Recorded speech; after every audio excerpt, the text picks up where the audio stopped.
It's been an outstanding start to the calendar year for Australian beef in Korea. 2011 has seen beef exports into the Korean market reach record levels. Between January and July, 85,000 tonnes were exported, representing a 21% increase from last year. The first 6 months has been quite an interesting period. Early in the year we had foot and mouth disease, which was quite unfortunate for the Korean beef industry. But at the same time, we've had fantastic results for Australian exporters. At current demand levels, local beef production in Korea can only supply around 50% of their domestic market. Australian beef is well placed to meet any supply shortfall as local demand increases. We've always said that Hanwoo, that is Korean beef, is positioned at the premium end of the market, and Australian beef is positioned in the middle to lower end of the market. I believe that both Hanwoo and Australian beef have a place and a position in the marketplace, and that consumers are driven by those price points. Koreans eat about 12 kilograms of beef per person per year. By comparison, Australians eat around 35 kilos.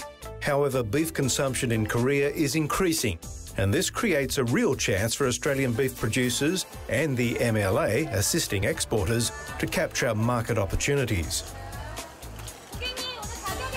MLA Korea has a lot of programs in the country, but I guess three that are quite outstanding, and the first one is our in-store sampling, where 78% of consumers buy Australian beef because of sampling. The second one is hotel promotions right around the country.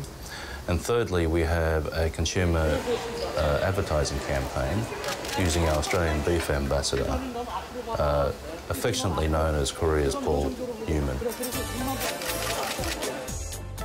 Although Australia competes with US and New Zealand beef in the Korean market, the greatest threat to the growing beef pie is the pork industry.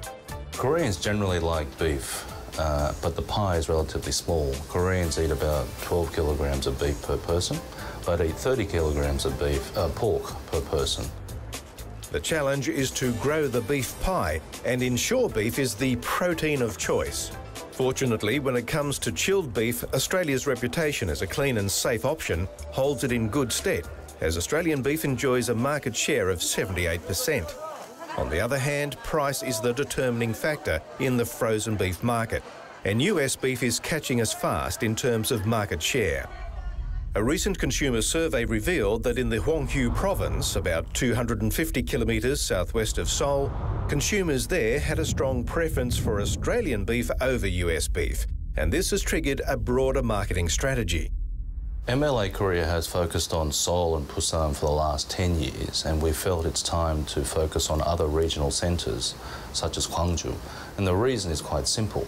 The consumer survey revealed quite clearly that Gwangju and the surrounding areas are very loyal to Australian beef and prefer Australian beef, and that's why we're moving towards a new strategy on different regional centres.